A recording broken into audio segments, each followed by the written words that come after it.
the meeting is live. Okay.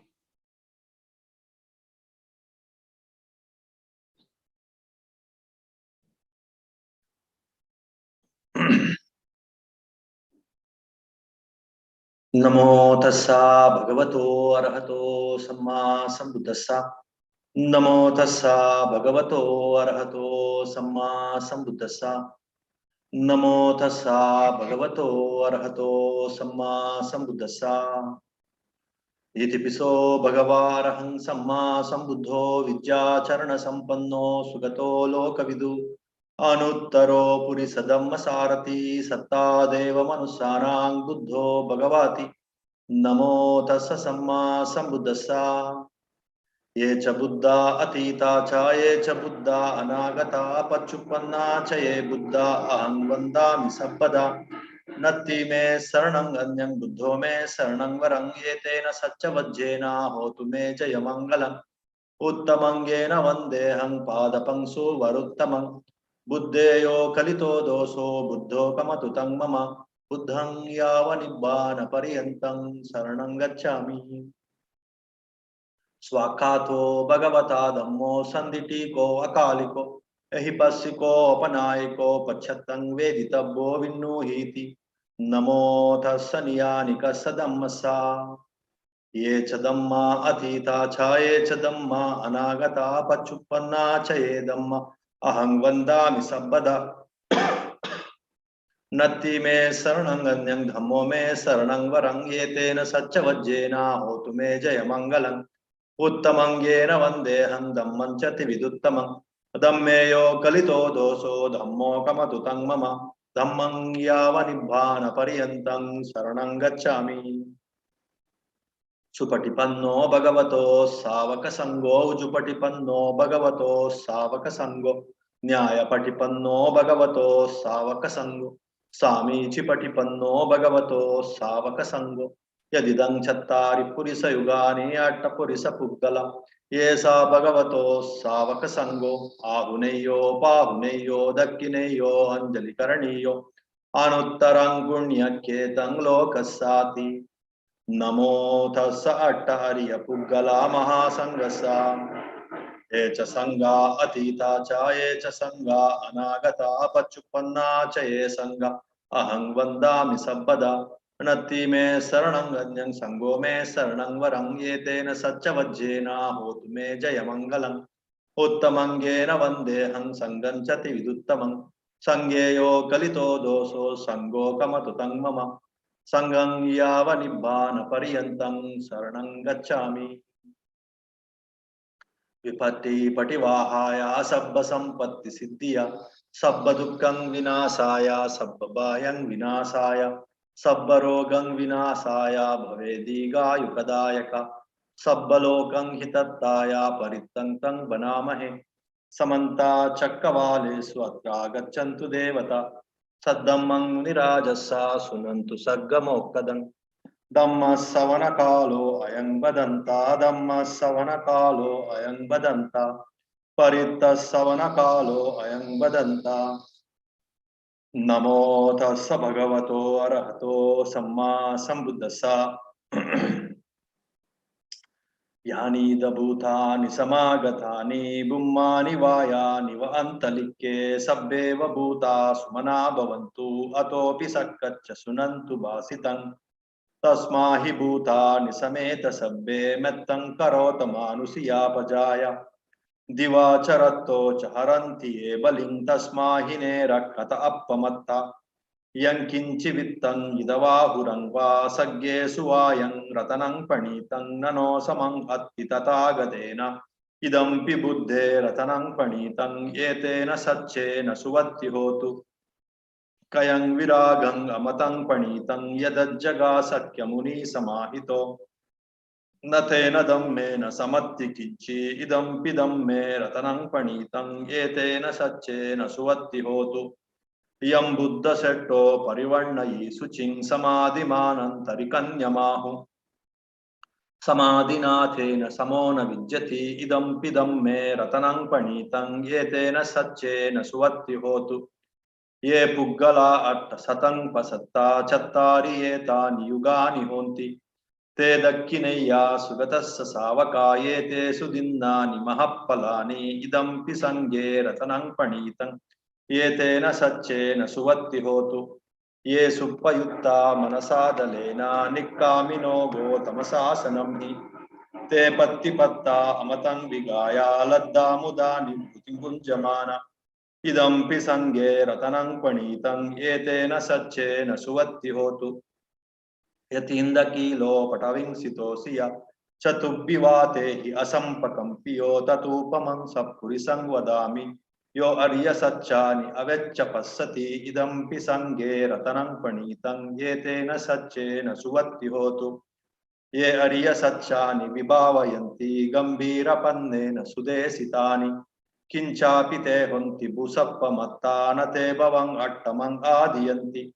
इदम्पि संगे रतनं पणीतं ये तेन सच्चेन सुवत्ति होतु सहावत्सदस्सन संपदाया तयस्सु धम्मा जहिता भवन्ति सक्काय दिट्टि विचिकित्सितं च सिलब्बतं वापि यदत्ति किञ्चि चतुहपाये च विप्पमुत्तो चचावितानानि अभवकातुम् इदम्पि संगे रतनं पणीतं ये तेन सच्चेन सुवत्ति होतु किंचापि शोकं करोति पापकं कायेन वाचा उदचेतसा वा अबब्बसोतस्य पठिच्छदाया अबब्बथादित्तपदस्य उत्ता इदम्पि संगे रतनं पणीतं एतेन सच्चेन सुवत्ति होतु वनप्पगुम्बे यथा कुत्सितज्ञे गिम्हानमासे पटमस्मिन् गिम्हे ततूपमं धम्मवरं अदेशयि निब्बानगामिं परमं हिताया इदम्पि बुद्धे रतनं पणीतं ये तेन सच्चेन सुवत्ति होतु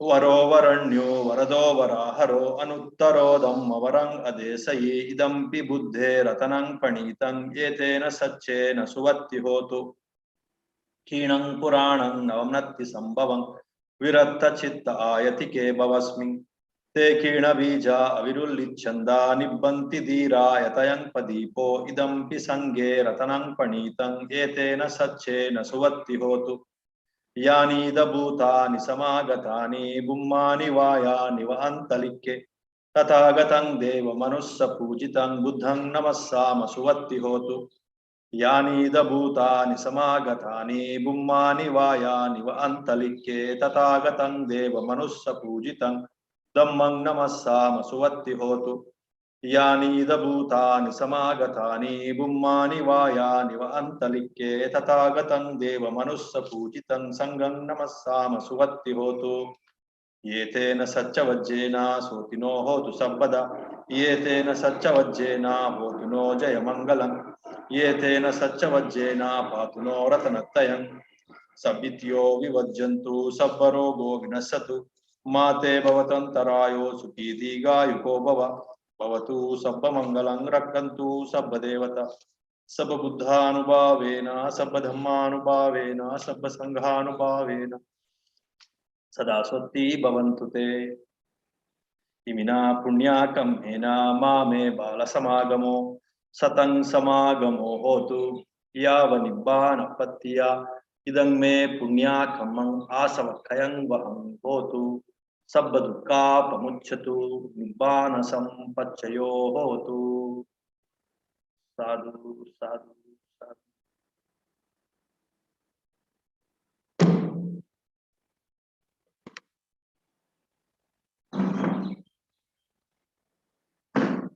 Okay. So last week we have seen the enlightenment factors. They are not only enlightenment factors, they are the health factors, factors of say inner happiness, factors of peace. So enlightenment factors means like when you start working on these 7 factors, major 7 factors like mindfulness, like right effort, everywhere this rightness will come, the appropriateness. Mindfulness also, it can be wrong and it can be right. Effort also, it can be wrong and it can be right. and investigation, the proper analysis, the proper investigation, whether I'm doing it or not. That also requires some rightness, support of rightness, the support of, say, the properness. So that's why this right view, which gives an overall picture of what exactly is right, what exactly is wrong with regard to all these, regard to the faith. There is again right faith and wrong faith. Again, there is something called the other enlightenment factors like effort, like mindfulness, like your right investigation, right, right joy. Even the joy can become right or it can become wrong.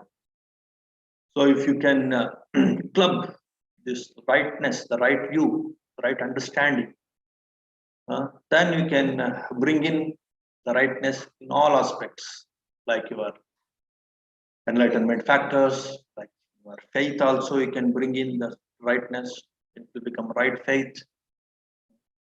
Then automatically you start yielding, it starts yielding, and you start getting all kinds of benefits, starting from peace, happiness, health. And if you progress in that path, you'll start achieving concentration, abilities. The mind will open up different virtues, different abilities, different powers of the mind will start to open up. Then you start getting the insights, the deep absorptions, you can transcend and body, the mind, you can get enlightenment, nibbana also. In that way, so clubbing or attaching or bringing in that rightness in all aspects, in all enlightenment factors, in all aspects of life. That is the very purpose of this organization. So somehow this knowledge is lost from the world long back. So what exactly is this right and wrong?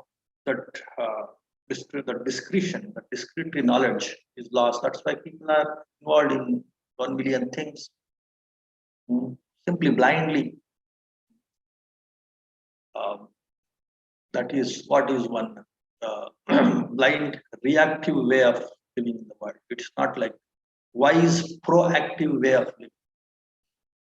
So if you want to live with this wise proactive way, then you should know this right view and right understanding, and you should also know how to incorporate this right view, this right understanding in all facets of life, in all aspects of life.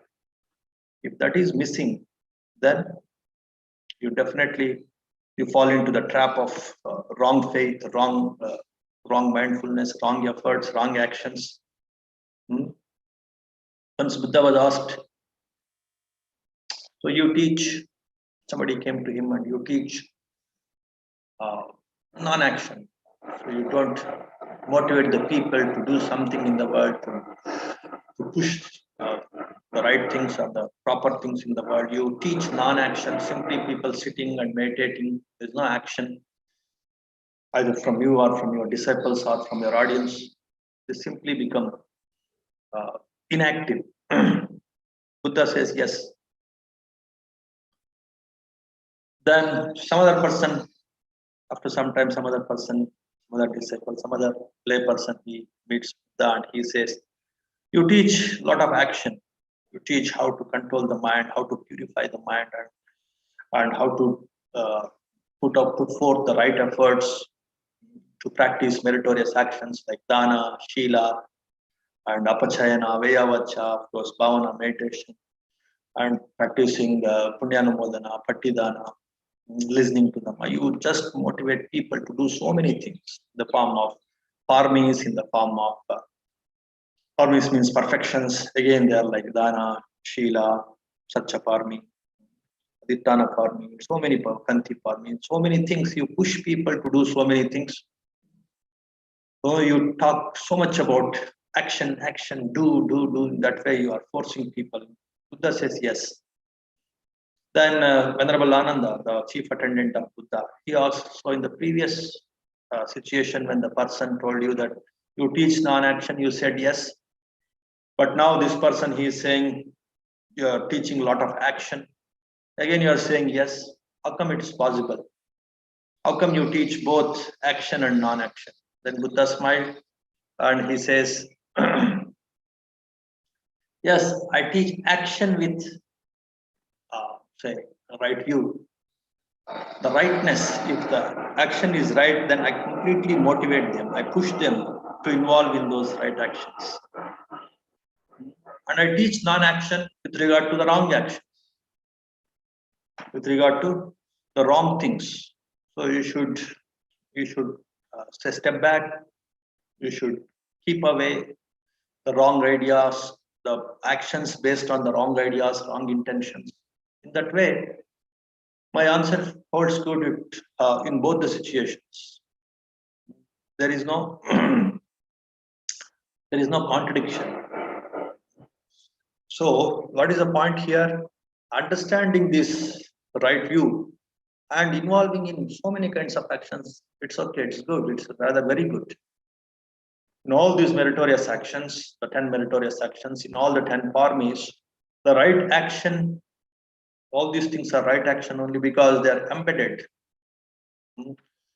They have this they have this force of right view. They have this motivation of right view. So that's why that kind of actions one should do diligently, one should do with full effort, with full energy, with full enthusiasm. At the same time, even there are some actions, of course, the world is so much trapped by these so many kinds of wrong actions. So that kind of worldly or unwise or unskillful wrong actions, you should simply step back. You should simply get rid of or simply keep them away.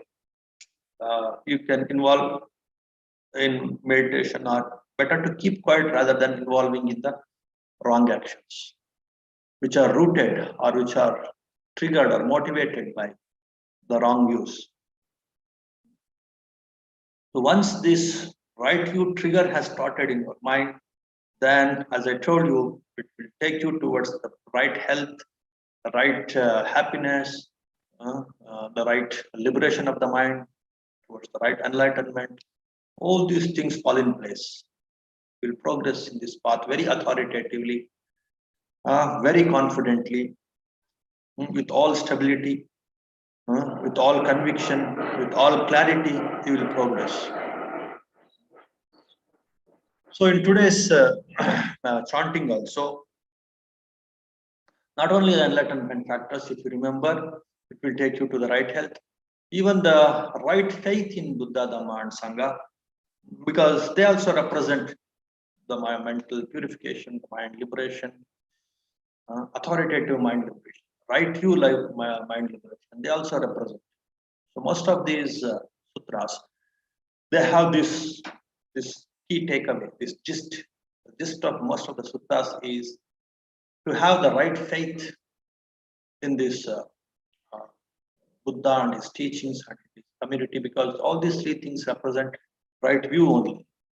Once you develop the right faith in this, the right teachers who are having this right view completely, they have absorbed the right view thoroughly, their talk, their teachings, their actions, everything is completely filled with the right view, then automatically it's good to have faith in such person and faith in his teachings, faith in his group of disciples, the community who are working on this right view.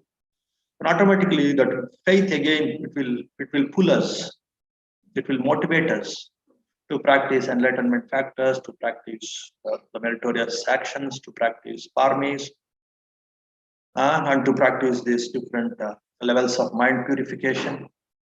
And automatically, so you don't fall into the wrong traps. You will not take the say the wrong routes. You will not go off track. You will fall in the right track. So that's why first for a few minutes, couple of minutes, I always like to inspire you or say say, motivate you with this right faith, with this proper chantings, proper discourses, which will motivate us how this right faith will put us in the right track, and thereby how we achieve everything, including the right faith, including the right health and right happiness. That's what each and every one of us we look for. Many of us may not look for the right liberation, right knowledge, but definitely everybody wants right health and right happiness. So even to achieve that, this is the path, that understanding one should have. Not only this right health and right happiness you will achieve through the right faith, even the right environment you can create around you. You can protect yourself from the catastrophes, the natural catastrophes or artificial catastrophes, whatever it is, man-made catastrophes. Like say the natural thing, natural catastrophes like your say this kind of pandemic diseases or endemic diseases, or famine, or drought, or earthquakes, or tsunamis, are man-made, like maybe some say some power cut, or some kind of bomb blast, or some kind of wars, some kind of civil wars, or any strife in the society. From that, you can save yourself with this right faith, which is based on the right view.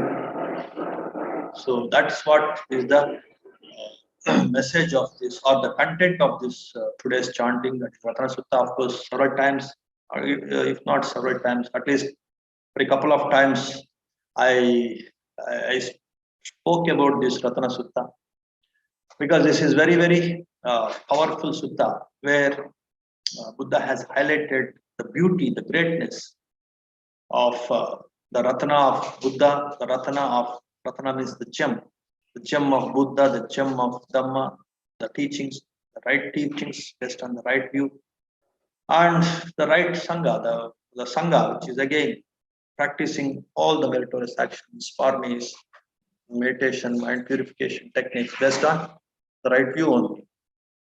In that way, here Buddha very authoritatively emphasizes, motivates the greatness of these three Ratanas. That's why it's called Ratana Sutta. And of course, the inner wisdom of this right faith is all these three Ratanas are based on right view. So accepting and appreciating and embracing this right view and having right faith, that will definitely protect you even from the negative influences, or the violent influences, the dangerous influences, the danger around you. You can keep away. You can be free from the danger around you by practicing this right faith. Not only for the true health, true happiness, even the true protection, true safety, also you can achieve by having this right faith based on right view. That is the point that I want to highlight today by chanting this Ratana Sutta. The meaning, of course, I have told several times. It's all about say how this Sangha is so powerful, because they are practicing the right way, and it is a group of so many people who are practicing in the right way. That group dynamism will definitely work, and that is very, very powerful. Even Buddha says it is more powerful than the Samma Sambuddha. A group of right view people are together and practicing everything that is right, right actions, right meditations, and that is so powerful. Like in the Kila, like a pillar which is strongly say fixed in the ground. Just like that, the minds of these people will be there, and offering to such people who are practicing the right view authoritatively is very beneficial, because again, offering to such people, having faith in such people, it will again take us towards the right path, and we will not fall off track. We will fall into the right track. That way we will be protected in that way. He is prizing the Sangha. The Sangha here means the people who are practicing the right view and right view meditations, authoritative. And also the teachings which are full of this right view. If having faith in that Dhamma, the right view based teachings, then again it is a great inspiration, great pull for us to fall into the right track. That way, all these verses in this Ratana Sutta highlights the importance of mind purification by projecting these three things, three Ratanas. All of them, they uh, they glorify, or they're the symbols of mind purification in the authoritative right view approach. So that's what is this Ratana Sutta. So in all these chantings, please understand that it will imbibe the right view in us consciously or subconsciously, and thereby we fall into the right track of mind purification. So that is the uh, summary. That is the key takeaway of all these discourses that we chant in the beginning of the talks.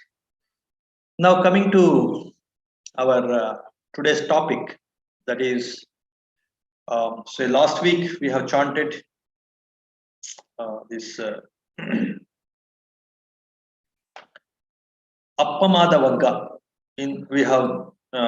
I have read and I have explained Appamada Vagga. Appamada means mindfulness, because mindfulness is one of the enlightenment factors. So I connected the mindfulness, the enlightenment factor that we discussed in our discourse or in chanting, the Mahakasapa Bojjanga, Mahamoggallana Bojjanga, and Chunda Bojjanga. There, the enlightenment factors were highlighted and how they are the health factors also.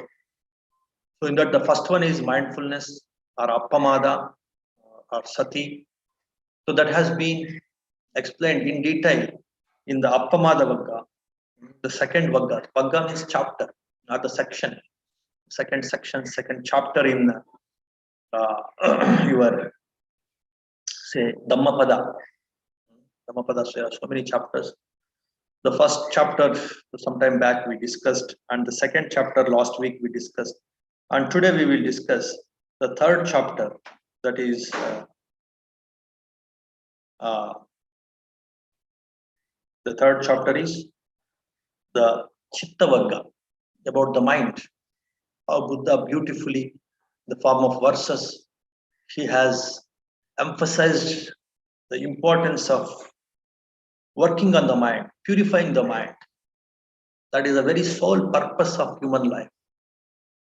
Mana Tusati iti Manusya. So one who works on the mind, develops the mind, he is Manusya, he is human. So keeping this in the mind, we should know the importance of purifying the mind.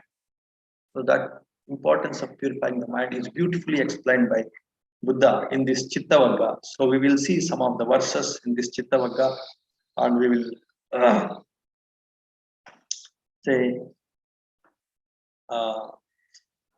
try to understand these different verses, and then we'll understand the different verses of Cittavagga. Maybe it will become an inspiration again to work on the mind, to purify the mind, and simply stuck. Majority of the people, most of the people in the world, either they are stuck in the bodily pleasures or the pleasures that can be perceived only through the body and the body senses, or some people with some imagination, their minds are carried away, taken over by concepts like soul, supreme soul. Both of them are actually not very authoritative approaches to get right purification, right peace of mind, right happiness, right health. It may give some temporary happiness, of course, We can't deny that. We can't contradict that. But to get an authoritative happiness, the right purification, the right liberation of the mind, one should work on the mind, not depend on this. So much dependence, completely dependent on only materialistic pleasures, or body-centered pleasures, are completely depending on something imaginary, something imaginative, ideas like soul-centeredness or supreme soul-centeredness, and having some kind of pleasure, some kind of intoxication. It is nothing but one kind of intoxication only. Such kind of pleasures will not really help us. So it is always to work on the mind that will give us an authoritative and the proper, the most say pure form of happiness. So that's what is the summary of this Cittavagga. So that we will see a few verses. There are only a few verses in this Cittavagga. We will see these verses and we will try to understand the importance of mind and the importance of cultivating the mind, purifying the mind. The first verse in this Cittavagga, the section on about the mind in this Dhammapada, that is the third section, the third chapter, Dhammapada.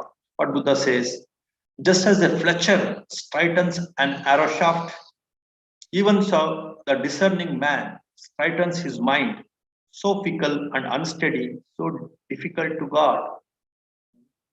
So Buddha always used to give some kind of live examples to demonstrate, to say, make the audience to understand correctly what he's talking about. One fletcher means one who makes the arrows with a lot of precision, because the arrow it should it should be properly made. If there are some say problems, flaws in the arrow, then you can't shoot the target properly. With absolute precision, you have to make it. So the length, the width, the angles, everything, it should be very proper. So then only it will become an efficient or a good arrow. So for that, lot of focus, lot of intelligence, lot of precision is required when you make arrows. The fletchers with that precision, fletchers means those who make arrows, they make the arrows with that precision, with that intelligence, with that complete dedication to that work. So in the same way, every human being, the sole purpose of each and every human being is to develop the mind. Mana Usati, he is Manusa, who develops the mind, he is human. For all the human, a discerning man.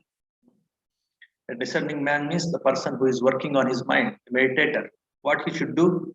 He should straighten his mind. So fickle and unsteady, so difficult to guard. It is so fickle, it keeps jumping.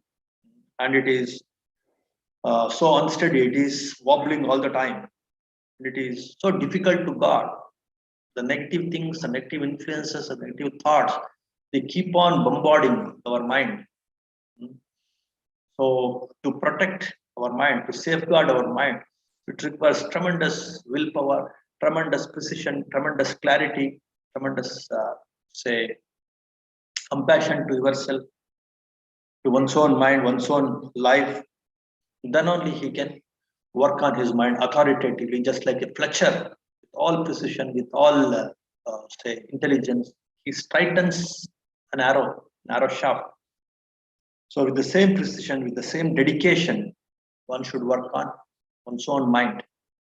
Person who is truly interested in developing the mind, not with some half-heartedness, not with some kind of hanky-pankiness, not with some say unauthoritative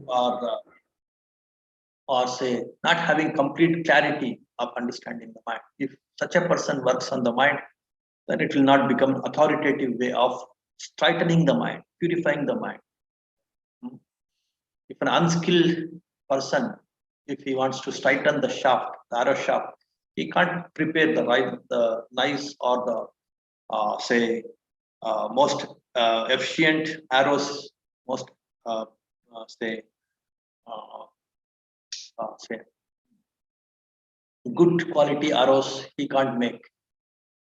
He will make some kind of arrows which may not be very say effective in hitting the goal, hitting the target. The same way, if you don't have complete dedication, complete skillfulness in handling the mind, then you can't hit the goal. What is the goal? The authoritative mind purification and liberation and achieving Nibbana. If the goal is correct, if the path is correct, then hitting the goal becomes easy.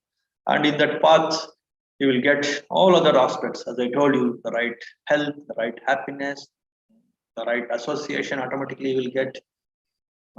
So in that way, the journey becomes, the life becomes very beautiful. Next, again, Buddha inspires with some other analogies. As a fish, when pulled out of water and cast on land, throbs and quivers, even so is this mind agitated, and should one abandon the realm of Mara. So here Buddha is talking about the human beings. They are like the fishes which are thrown out of water. We are in this human world with full of confusion, with full of trembling, quivering, fears, worries. This is the realm of Mara.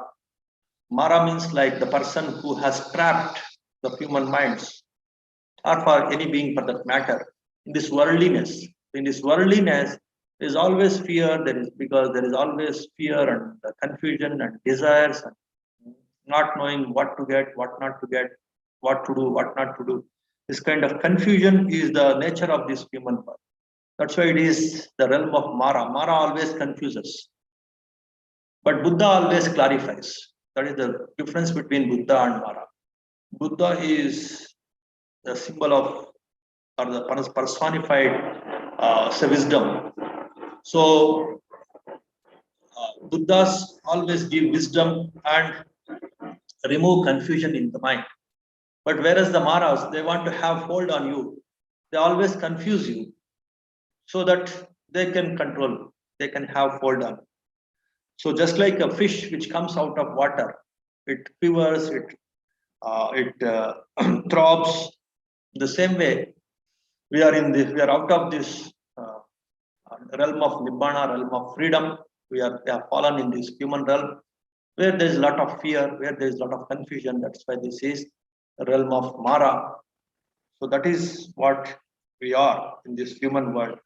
So what one should do? One should acquire, by acquiring the right view, one should work on one's own mind, because the quiver or the throbbing or the fear or confusion, everything arises in the mind only. By taking the help of right teachings, the right view and right view meditation, all other supporting factors like actions and the parmis, and one should work on, and of course, right view meditations, one should work on the mind, and one should come out of this realm of Mara. And again, one should enter into the ocean of Nibbana from the land, which is full of fear and confusion. One should enter into the ocean of Nibbana, just like the fishes which are on the land. If they are on the land, they are not happy. Once they fall into the ocean, then they will become free. The same way, we should come out of this realm of Mara, should enter into the realm of Buddha, realm of wisdom. Wonderful indeed it is to subdue the mind, so difficult to subdue, ever swift and seizing wherever it desires. A tamed mind brings happiness. You see, only a tamed mind, only a trained mind, only a skillful mind, which is properly tamed and trained, purified, developed, only that kind of mind gives you happiness. There's no other way to get the happiness. This is the only way to understand, to purify, to cultivate, and to develop the mind. That is the only way to get the true happiness, the right happiness. And it is wonderful. So he is exclaiming, Buddha, each and every step in mind purification, it is so fascinating, it is so wonderful. Why don't you lose this opportunity, having this beautiful human mind, beautiful human body, very supportive human body, for this beautiful mind. When you are having this, why should you waste this opportunity? Work on this mind. Start purifying the mind. Each and every step in this path of mind purification is so say fascinating, is so enthralling, it is so wonderful. So why don't you lose this opportunity? Because once you work on this and enjoy the true happiness, one should not miss this opportunity. Let the discerning man guard the mind, so difficult to detect and extremely subtle, seizing whatever it desires. A guarded mind brings happiness. An unguarded mind, uncultivated mind, what it does, uncontrolled mind, what it does, it keeps jumping from one object to other object. And it will create a lot of oppression, a lot of pressure, a lot of tension on the mind. When the mind itself is jumping, whether knowingly or unknowingly, it creates a lot of oppression on the mind itself, and also on the body. A guarded mind brings happiness. But once you protect your mind with these external influences, which are bombarding us moment to moment, each and every moment, thousands, millions of external influences in the form of thoughts, when they are bombarding us and disturbing us and oppressing our mind, what a intelligent or discerning man, a wise man should do, one should protect the mind from these external influences, unnecessary external influences, which are oppressing us. Then only you will get the happiness. A guarded mind brings that. The mind which is protected by these external influences, it will only give you the happiness. Dwelling in the cave of the heart, the mind without form wanders far and alone. Those who subdue this mind are liberated from the bonds of Mara. It is deep inside us, this mind. There is something called Hadayavattu, the heart substance, the heart base. Basing this heart, this mind resides, it dwells. Of course, it is experienced in all the different kinds of sense awareness. In different ways, one can experience the mind, but its seat is the Hadayavattu, heart base. So dwelling here, the mind, though it's in the deep cave of this heart base, but it has such an ability that it can wander all over the universe, all over the world. Sitting here, you can think about what's happening in your, or you can take your mind to US, you can take your mind to the Mars or the moon within a fraction of a second. So no other physical entity, it can go as fast as the mind. Even the light takes some time to go from place to other place, but for the mind, there's no time.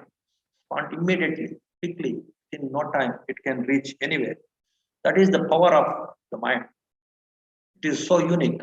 No other physical entity in this existence has this nature, though it is residing deep inside our heart, but it has the ability to travel to any distance in a fraction of a second. So that much power this mind has. So why don't you make use of this so powerful mind? And understand this powerful mind, tame this powerful mind. Enemies are also there in this mind, friends are also there. The nice things are also there in this mind, the wrong things are also there in this mind. So using these right things, you have to subdue the wrong things, tame this, develop this mind, then you will achieve the true happiness, the true wisdom, the true intelligence, the true peace of mind, liberation, the true health also. So that's what is say, the meaning of this verse. Then only you will liberate from the bonds of Mara, the influence, trap of this worldliness. Mara represents the trap of worldliness. Mara is actually one of the kings of one divine world. Though he is a divine king, but he is so say powerful, he wants to say control the human beings, or he wants to bring in more and more people under his control. That means he wants to bring in people in this worldliness. He is not interested in allowing the people to transcend this worldliness and to enter into the liberation, the freedom, the wisdom of Nibbana. So if you want to escape from his influence, from the bonds of Mara, then what you have to do? You have to understand the glory, the greatness of the mind, and you have to work on purifying this mind from the negative influences of the world and also from within. There are so many negative defilements of the mind. You have to remove the defilements with your powers, with your abilities of the mind. And that's how you should escape from the influence of Mara. Wisdom never becomes perfect in one whose mind is not steadfast, who knows not the good teaching, and whose faith wavers. So you can't establish in the wisdom if you don't have right faith and if you don't lend your ears to the right teachings. The right teachings and right faith, always it is based on, it is founded on, or it is supported by the right view approach. If you don't listen to this right view approach, if you don't have faith in this right view approach, or the teachers who are teaching this right view approach, who are teaching this good teaching, then your mind will not become stable, it will not become steadfast. It will keep on in some wobbling state. It will keep on in some worrying about some confusion. So such a mind, in such a mind, wisdom will not arise. They can't develop wisdom. They can't forget about developing. Even the wisdom will not arise in such a wobbling mind, confused mind, because the people, they don't lend their ears to the right teaching and they don't have right faith. Because if you want to lend ears to the right teaching and if you have to have right faith, then the right view is the supporting factor. So the teachers who are teaching the right view, and based on the right view, who are inculcating right faith, then one should lend the ears. One should listen to it. So automatically, those right ideas, when they keep on bombarding your mind, then you develop the steadfastness, the stability in your mind. Then automatically, wisdom will sprout from that steadfast mind, from that stable mind. There is no fear for an awakened one whose mind is not sodden by lust nor afflicted by hate, and who has gone beyond both merit and demerit. So, if you free your mind from this lust, the greed, and the hatred, and different other versions of hatred like jealousy, like revengefulness, like competition, comparison, resistance, all these things, they come under this group of hatred. Once you correctly understand and fix this, then your delusion also will be fixed, your ignorance also will be fixed. Then what happens to him? He will transcend everything. He will transcend everything. He will get uh, that awakening state. He will be enlightened. That's why here again, so in mind cultivation, it is not just protecting your mind from the external influences, it is also to work on your own reactions to the external influence, like the way you lust for it, the way you hate it, all those things also you should observe, and you should be aware of it, and you should not react to it by developing all these different skills of non-reacting, the skills of being compassionate, the skills of becoming say heedful of all these things, and correctly understanding that this is the right emotion, this is not the right emotion. That way, if you keep on cultivating the mind, that steadfastness you will achieve, awakening you will achieve, and you will transcend, you will go beyond both the merits and demerits. Initially, of course, one should work on the meritorious things, and then once the mind achieves some stability and the true wisdom arises, then you are beyond the merits and demerits. Here, one point you should know is initially the merits and meritorious actions, it will help you to get that takeoff, to have that takeoff. And once you keep progressing in your meditation after the takeoff, and achieve that control over the mind, become free from the lust, greedy thoughts, lustful thoughts, and hateful thoughts, and the ignorant thoughts, then automatically you will transcend both the merits and demerits.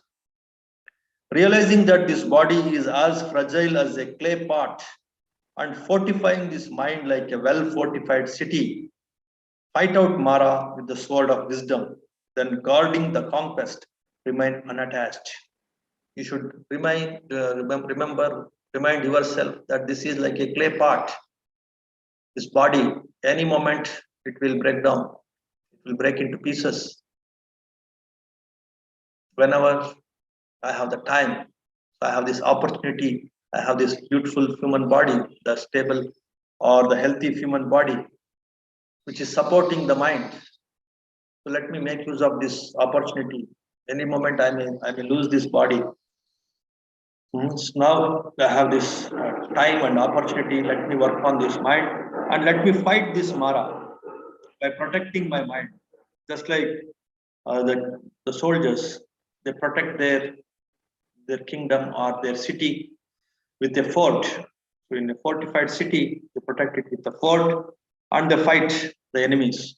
The same way you should protect your mind and then you should fight with the influence of these, say, the external, say, attractions, the sensual attractions, which are nothing but the powers of Mara. The powers of Mara, if they are influencing you, they are attracting you sensually, then you should protect your mind with this right view, right faith, and then you should fight the form of meditation, form of meritorious actions. Then you can conquer the Mara and you can become victorious. Ere along allows this body will lie upon the earth unheeded and lifeless like a useless log. If you don't work on your mind, then like any other animal or like a tree, after some time it will become useless. It will die and it will become useless. The same way, if you are not making use of this body to purify the mind, after some time it will fall down and it is so useless. So then of course the mind also, which is not purified, it will take one more useless body, and in that way the cycle keeps going. And you will be wasting, you will be suffering, you will be being oppressed with your own defilements, with the defilements of the world, and you will be losing your bodies like the logs, like the dead wood, like the dead logs or dead wood logs. So you'll be wasting this golden opportunity having this human body. Whatever harm an enemy may do to an enemy or a hater to a hater, an ill-directed mind inflicts on oneself a greater harm. See, this is also a beautiful verse. Your ill-directed mind, uncontrolled mind, uncultivated mind, it is more dangerous than your the deadliest enemy. It is more dangerous than your enemies. Your enemies, they have their own fears of harming you, but your uncontrolled mind, undeveloped mind, it will not bother. It will trouble you like anything. It will trouble you more horribly than your enemies. So here the point is one beautiful point. Many people, they simply blame this one, that one, and they call this one as enemy, this one as wrong person, and they don't look into their own defilements, their own mind, their own uncultivated mind. Yeah, the complete emphasis is to make you responsible for your suffering, for your happiness also. By knowing your own defilements, by knowing your own weaknesses of the mind, by knowing your own vices or inabilities or weaknesses of the mind. How it's possible? Again, this right path of mind cultivation, mind purification, knowing the four faculties of the mind and fixing them with the right view and right view meditations and right view meritorious actions. This is the only way.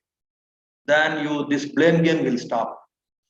A blaming B blaming A, and the whole life they will waste blaming each other. And or say one group, ABC blaming XYZ, XYZ blaming ABC.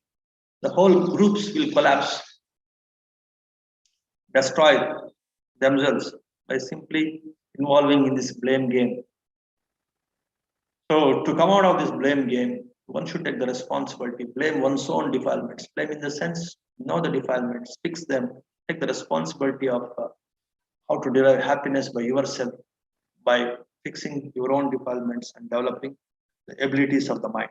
So that is the beauty of this verse. Neither mother, father, nor any other relative can do one greater good than one's own well-directed mind. The opposite here. This verse, Buddha is saying, nobody can help you. Most loveliest person whom you can trust and who is very, very dear to you and he is ready to die for you. He can't do much good compared to your own well-directed mind. So you can do good better than any other person. You may be thinking that he is so friendly to me, he is so dear to me, like father or mother or close friend or close husband or wife or children, whatever it is, where it is. Nobody can do good, so good to you as your own well-directed mind. That's why working on the mind is the only way. Oh, I have so many friends, so many relatives, I have so many people with me who can take care of me. Nobody can help you other than your own well-directed mind. So that is the beauty, that is the significance, importance of, say, developing the mind, making your mind a well-directed mind, a well-developed mind. So in that way, here Buddha is motivating by, say, explaining about the importance of the mind in several ways, and he's inspiring the audience to work on the mind authoritatively with right view, with right faith, make use of this opportunity as a human being. Don't waste the life, because to get this human life is very, very difficult. In some other context, in some other scripture, in some other say Nikaya, some other verse, Buddha says, say this human life is very, very difficult to get. And to have all the limbs intact, all the things are functioning, the mind is working, all the senses are working, they are intact. To get this opportunity is also very less. For many people, the minds are not much well developed, multitude in this world. Only not even 0.1% interested in developing the mind or interested in achieving true happiness. So you are the seekers, you have that inclination, you have that interest, and you have this human body. And one more rarest thing is to get these right teachings based on the right view, based on the right faith. To get these right teachings is also very, very rare. And you are getting it. And make use of this. Develop your mind. A well-directed mind is the best friend. He is the best savior. There is no other savior sitting in the clouds, in the heavens, who can save you. No, your well-directed mind is the only savior. And there is no other enemy, no other, say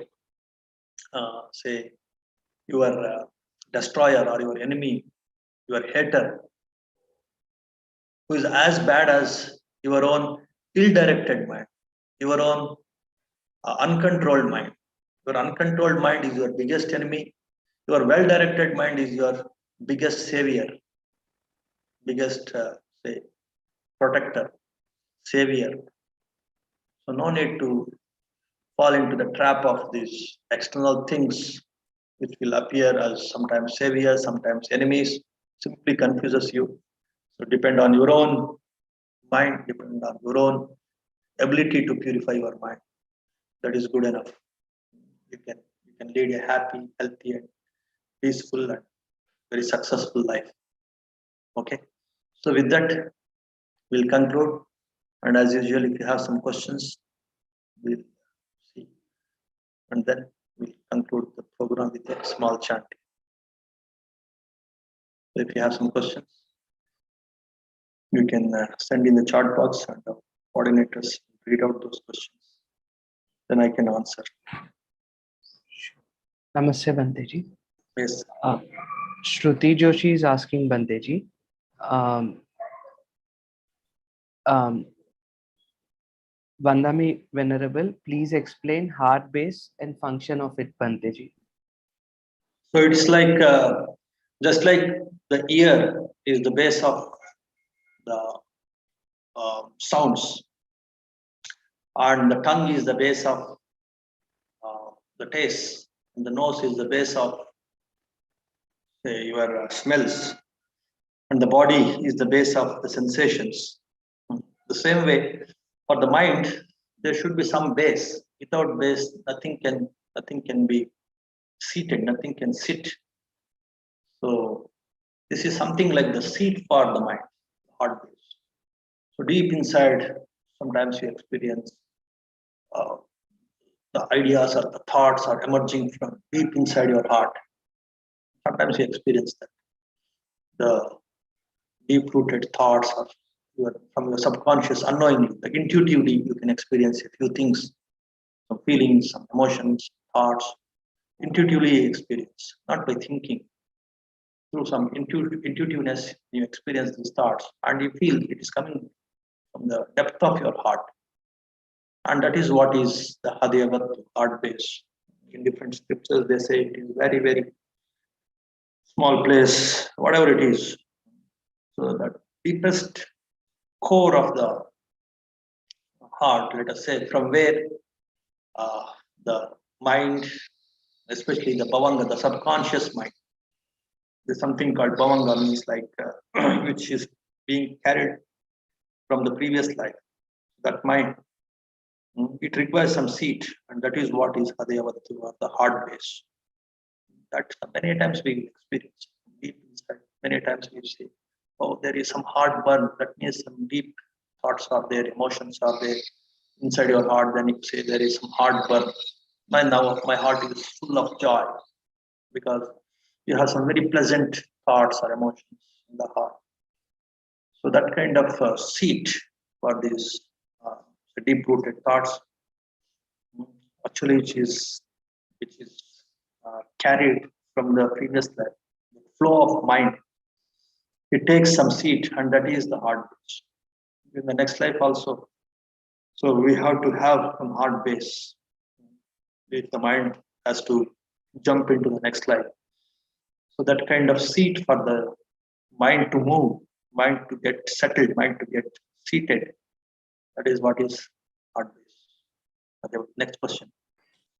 Namaste, Banteji. Shruti Joshi is asking another question, Banteji. Question is, if Mara is disturbing people, his intentions are not good, then too he is king of heavenly realm. I'm not getting this. Can we say Mara is negative emotions of us, Banteji? Thank you. It's not negative emotions, it is like the negative influences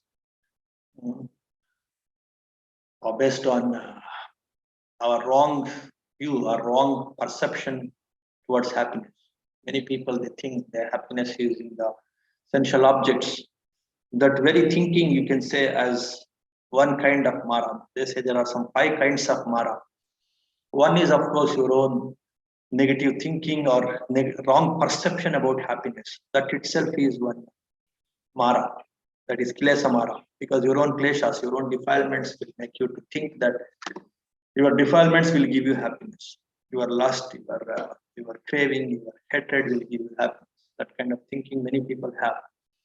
So that is one kind of Mara, your Klesha Mara. But there are different 4 other kinds of Mara. One of them is like one divine king also. In the last or in the topmost divine realm called Paranamita Vasava. There are 6 divine realms. In the topmost plane, the king of those divine beings is Mara. And he is also interested in the very subtle sensual desires, and he wants to influence his people, his audience, his subjects. And also he has control over the humans also. And he is interested in the sensual things. And he influences the people's minds with these sensual desires. And in that way, he is also Mara. And our own wrong perceptions that are there within the mind. That is also Mara. And there are three more kinds of Mara.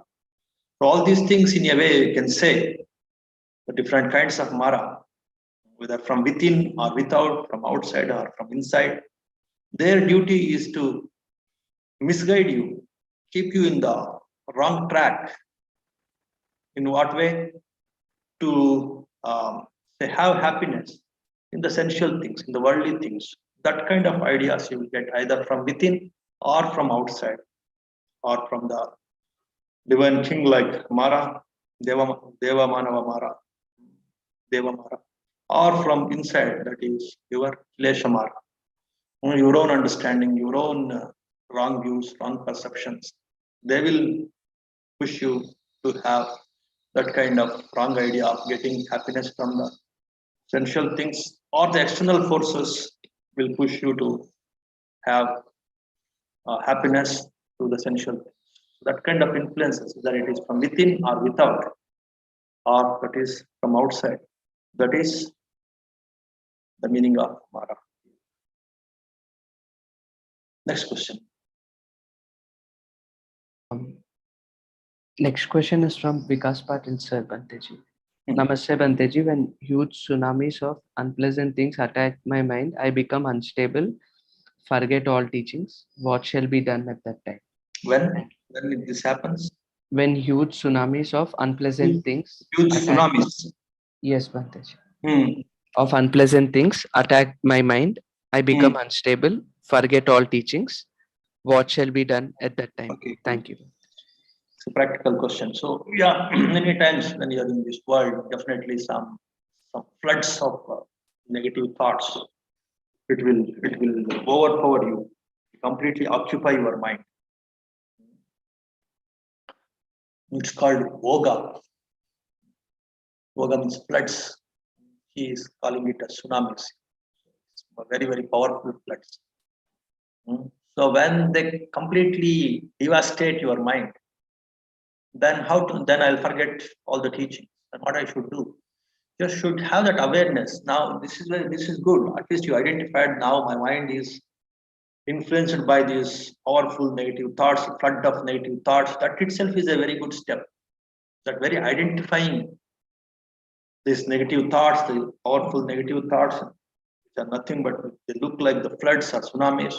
That very identification is a very good step, because when you're identifying something, is you're aware of something, you're aware of your own thoughts. Your conscious level has developed. Many people, they don't aware of what's going on in their mind. So once they don't know what's going on in their mind, they can't fix it. So they can't remember the right views, they can't work on the right views or the right teachings. Once you're aware that my mind is engulfed by these floods or the tsunamis of negative thoughts, then that how much suffering it will inflict on my mind, that you realize. So then automatically the mind becomes a little sensitive. That very awareness will make you to become a little sensitive. And then automatically your mind will start working on how to fix it. Let me work on the right teaching. It's momentary. That very identification will make you to take the steps quickly, to take the right steps quickly. So develop this awareness, develop this ability to come to the present moment, not being carried away by these tsunamis, by these negative influences. Just your ability to observe the things, objectively observe the things. Right view, start observing the things, being aware of the things. That's a very good step that will help you to get back to the right views, the right teachings quickly. And of course, all the techniques that you have learned, you are learning, it will make your mind to not get carried away in those flood of negative influences for a longer time. Because all these things, different meditations, different teachings that you're going through, it will not be a waste. Please remember, all of you. So nothing will become a waste. Whatever you are doing to develop your mind in the form of these teachings, these Dhamma talks, or the right meditations, all these things will come to your rescue. How? It will make you become more alert. And in that alertness, if it keeps on increasing, automatically the time duration of getting carried away by these tsunamis, it will keep decreasing.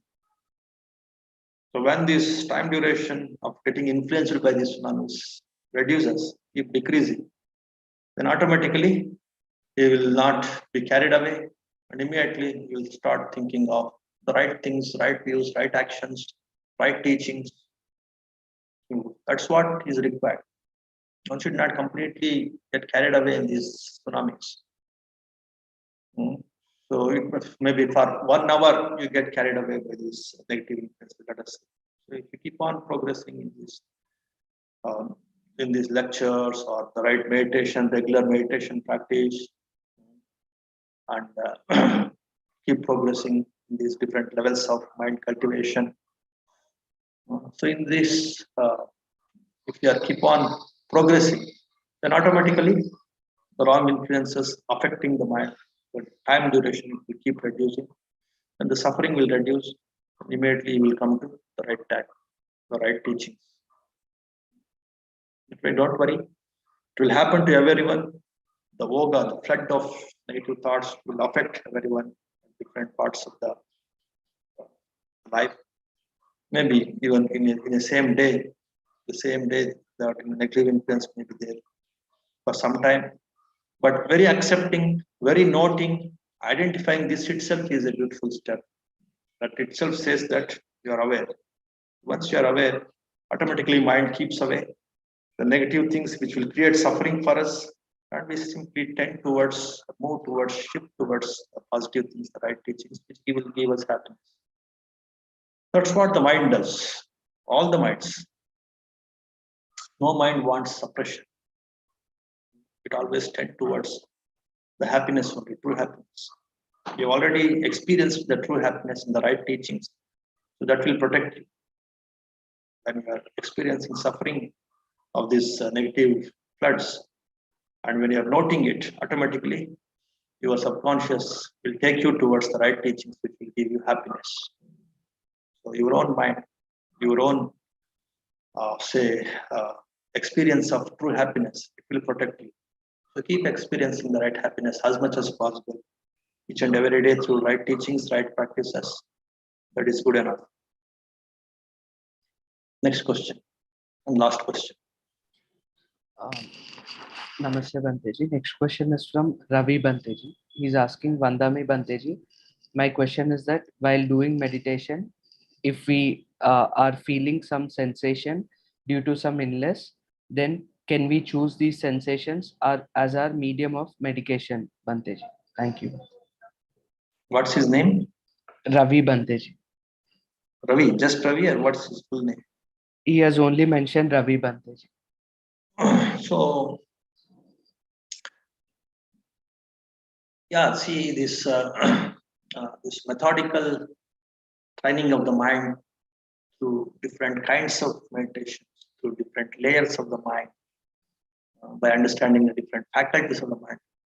Many people they have some idea about some meditation, and they simply get messed up with that. Uh, bit from here, bit from there, they take, and simply they get messed up in this meditation practice and in this very idea of meditativeness and mind culture through these meditations. Requires a methodical approach, systematic approach. If the person is going through in this systematic approach, then this kind of questions will not arise. As I was telling you in yesterday's program, previous Dhamma talks, in this methodical approach, there are some step-by-step stages. Different stages are there. So then I can answer you. I'm in this stage. Then where he has to progress. What is his next stage? I can answer. So this kind of vague questions. So when I'm experiencing some sensation, what kind of meditation you are practicing?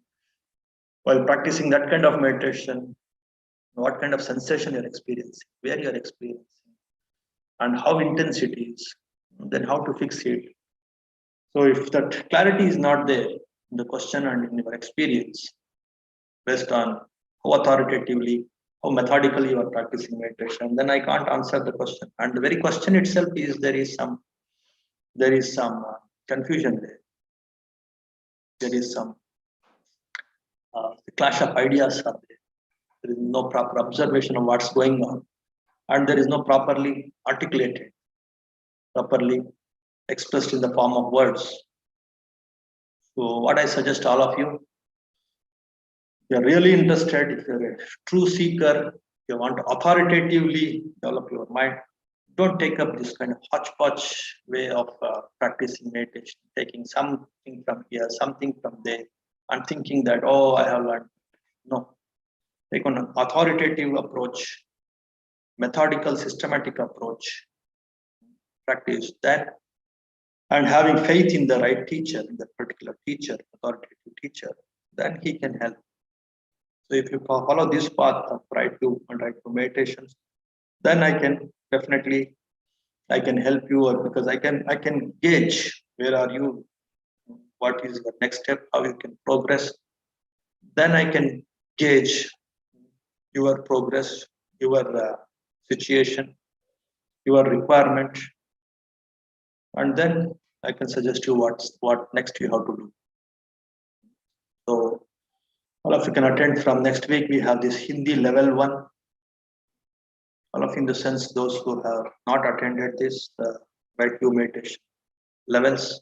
First level will commence from next week, and then you can send that link, maybe that registration link in this YouTube also, in this today's live program also, and then take the right step in learning the meditations correctly. And you can help your friends and relatives also. That is also a very good service that you can do. So coming to his question, so for him also, I can see that in his question, he is not a practitioner of this path. So I can suggest him to attend this level. Namaste, Banteji. Next question is from Sandhya Vaidya Ma'am Banteji.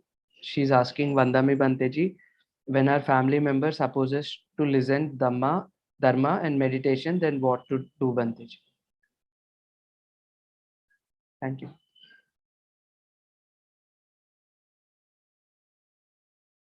Yeah, you can encourage your family members also to take up these classes, which are progressively and methodically designed to understand Dhamma properly. That's what I can suggest you. I can't suggest to listen to this or to listen to that talk. It may be more confusing. When the things go in an authoritative, progressive, methodical way, then only understanding Dhamma is proper. Is yeah, it is beneficial. Many people, in the name of Dhamma, they're spoiling their mind. I have seen many people. In the name of Dhamma itself, they are messing up their minds.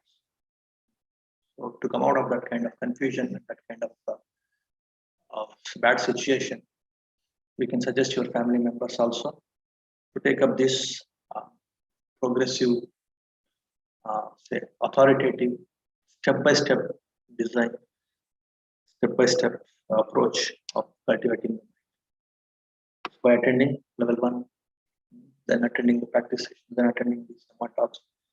In a way, though it may be little slow, but it is more authoritative, more progressive, more systematic. That much I can suggest. Okay, that's it. Or any more question? One question, Banteji, from Krishnang Patil Banteji. Krishnang Patil Banteji. Krishnang Patil, okay. They are asking, where is mind, Banteji? It's in the heart base, and of course it can be expressed in the body, in the body as body consciousness, in the mind as mind consciousness, of course that is heart base, and then in the eyes as eye consciousness, in the ears as ear consciousness, and in the nose as nose consciousness, and the tongue as tongue consciousness, and of course in the entire body as body consciousness. But its deepest seat is the heart base, deep inside the heart resides, and it's expressed in the body in these 6 ways, 5 physical ways, 1 the mind also, the brain also, through thinking also it gets expressed. So the mind consciousness also it gets expressed. So in that way, the base is the heart, and its expression is in the 5 physical senses and 1 mind sense. So that is about the base of mind.